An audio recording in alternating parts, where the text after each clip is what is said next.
What's good, party people? It's your boy Shaun, back at it again, and now on video. Okay. Hey, it's your boy Big Tasty, and we are here on YouTube. This is something I wanted to do for a very long time, but face not ready for more radio face than a TV face, I say. But taking a step, years in the making, but happy to be here, and I call this growth, and that's what today's podcast is as well. For those of you listening to the podcast on iTunes and Spotify and wherever you listen to your podcast, thank you so much for listening. Now leave a little review for us. That is always going to help get the podcast out there further, faster. For those of you who are watching this on YouTube, what's up everybody? Subscribe to the channel. This is brand new. I'm just learning how to do this, and I hope you grow with me, and I hope everything works out fine together. All right, so speaking of growth, I just want to share a little bit of something that has really brought a lot of growth to me as well. So a couple of months ago, I changed my life. Literally, I changed my life 180 degrees. I turned around and I started going the other way. I stopped a few bad habits in my life. I started adding a few new ones, and I'm gonna talk about it in the series to come and the episodes to come. But just the whole very big concept of growth, which led me to understanding maturity a little bit, and I want to find out from everybody, and I want to find out from myself as well how mature I am compared to who I was back then. So I call myself the old Shaun and the new Shaun, right? So the new Shaun is supposed to be mature, it's supposed to be grounded. I mean, supposed to, but I would love to, and I want to, and I'm working towards it.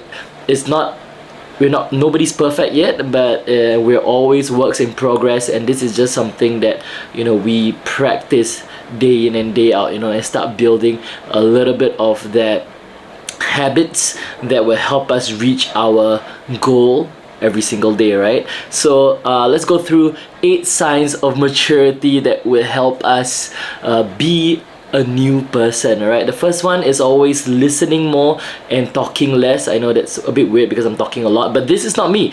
I'm actually I'm very poor when it comes to communication, and that's because I grew up with dyslexia, right? So growing up with dyslexia, reading was very difficult, writing sometimes, and of course speaking. And I become over the years a very lazy speaker, and I can't speak properly, and that's very weird for someone in radio. And I got by, don't get me wrong, I got by from sheer hard work and a little bit of creative talent here and there, but there is a whole world out there of just being able to communicate effectively and communicate relentlessly, and I want to practice that. So this is kind of like my practice as well, and I'm so glad that you guys are on this journey with me. So listening more, talking less. So I want to of course talk and speak properly and communicate effectively, but I also want to practice listening. The old Shaun who was very fast and furious, I was going 100 miles an hour. I didn't stop for anything. I wanted to do everything that I love to do, and I wanted to live my life fast, and just go all out. But I've realized that I needed to slow down a lot more, even in my speaking, slow down my life a little bit more, so that I can focus and be present at that moment. And that really helped with my meditation and my understanding of people. And it's all about retaining information, right? And I feel like back in the day I used to say, oh, I suck at retaining information, but I realized I don't have a retention problem, I have an attention problem, and I just didn't give people enough attention, because people are important and I want to treat everybody as important, so I need to listen more. So that's number 1.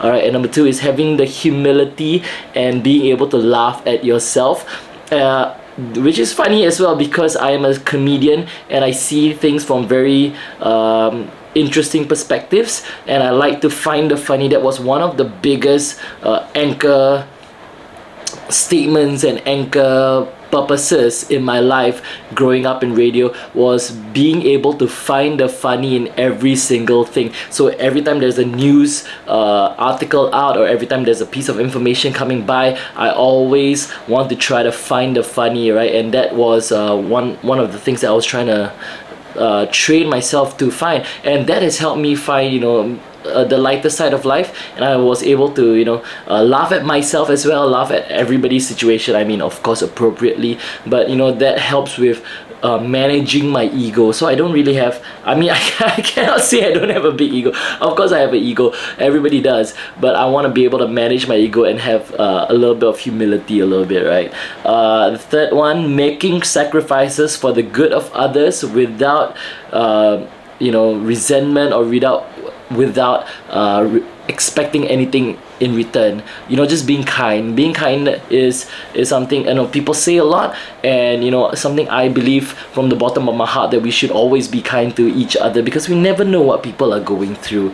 Yeah. Next up is passing up instant gratification in favor of long-term benefits. Becoming a planner. Like I said, the old Shaun was fast and furious. He was going and just doing things because it felt good. It felt good at that time, and I feel like there's nothing wrong with instant gratification. Is what we live for day to day, when we pick up our phone on social media, when we send a text, when we eat, when we drink. We are always out there for that instant gratification, right? So that's okay, but you gotta have some long-term plans as well. Get in some of that long-term planning in your life as well, so that that you're working towards certain goals and you are on the right path. Because sometimes we stay from the path, or we stay away from the path, and we don't know, right? And we don't know until it's too late and something happens to us, and then we're, oh, what are we doing with our lives? And then we have this moment of reflectiveness. But I think having a goal, having some set path lines, and then working your way towards that is going to be awesome. Yeah. And then next is having emotional controls and healthy boundaries. Alright, so having healthy boundaries is so important, and something I'm working to as well, and something that we all should set in our lives. Boundaries with our parents, boundaries with our friends, with our partners, with ourselves as well. Letting ourselves reach a certain level, and not just pushing ourselves to the edge all the time. I know we're one step closer to the edge and I'm about to break, but it's always about setting good boundaries. And a good book that I recommend is Boundary Boss, so check that out as well, and you kind of read about how you want to create boundaries around yourself and test the boundaries around yourself as well. Next up is admitting when you're wrong and accepting the harsh truths of life. Sometimes you go through life thinking that, hey, I know this, I've done it before, I've had experience in this area, yada yada yada, and that often leads you to put yourself on top of other people. You think that you belong somewhere else, and you start seeing yourself as experienced, and I know this, I've done this before, I've done this a million times, I'm good at this. But that's not always the case, right? Sometimes things are moving so fast, there's a different perspective that you never saw before, or people just don't feel you that way. So you have to be humble enough and willing to accept sometimes that you can be wrong. And sometimes in maybe, like, say, a relationship, you wanna try things out this way, but your partner wants to try things out another way, and sometimes you are just wrong, and you just have to admit that, and being able to say I'm sorry, and being able to say that, okay, I was wrong, I want to learn and I want to grow better. That's a big step to maturity, and I wish that all of us could grow together that way as well. Yeah. Number 7 is being calm and peaceful, and not frantic and not irrational, and living in the present. I think many of us are either fixated on the past, and we're bringing up past issues a lot, and I want us to live in the present so much more. I want us to focus on the now. I want us to focus on breathing. I want us to focus on today. And, like, take this example. What I do is I have a happy list. And in this happy list I have like 10 over things of things that make me happy, and it ranges from things like reading or resting or watching a great movie with great sound, small things like going for a walk, working out, doing a spin class, things that make me happy. And you make sure when you do your calendar and when you do your schedule for the week that you insert these 10 things or these however many things that make you happy throughout the week, so that your happiness does not happen by chance. It's not like, oh, when I got time then I'll try to be happy. It's you making time for yourself, right? And that's maturity to me as well. Last but not least, respecting other people's point of views, beliefs, and living life without judgment, not insisting that you are right all the time or belittling other people or using violence to get your point across, right? Ooh, what's good, YouTube?